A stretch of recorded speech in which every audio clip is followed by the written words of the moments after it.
Instagram'da olsan burada polni bunda böyle işleyeceksin sen ha? Tamam. Zap. Tamam. Tamam. Bitti mi? Assalomu alaykum hurmatli obunachilar, aziz do'stlar. Bugun 10 aprel 2025 yil.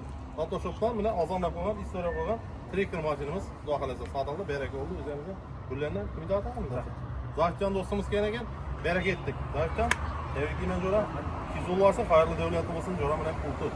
Mashinani qaladingmi? Qaladim, mashina yoqdi. Baholar normal yo'ldimi jo'ra? Ko'ndagida, ha? Rahmat, sog' bo'ling. O'zi ko'nda jentra edi, o'ylamaganda bu chiqdi. Hava chiqib qoldi u yerda. Bunday kelganda jo'ra bundan pullarni topshirib qo'ydik. Xullas, mashinamiz 2019-yilda ishlab chiqarilgan Premier 60 ming probegi edi. Pokoleniya metanni ipkum o'yil qo'yganlar, yumshoq bog'on. Birgina kichkina bitlosi bor edi, aytib o'tdim. Qolgan radno, probegi ham hamma halol, ana tekshirib, yapildi. Xudo xolasa buni topshirib oldirmiz. Narxini keladigan bo'lsak, do'stlar, 152 million so'm istoriya qo'ydik. Mashinamiz naqd pulga sotildi, shtir pul bo'ldi, savdolashdi, 145 millionga berdik yana. Jo'ra, xayrni ko'rib, rahmat. Hamida bir yaxshi kunlarni xizmat etsin. Kelinglar, Avtoshop Gullarda xizmatdamiz.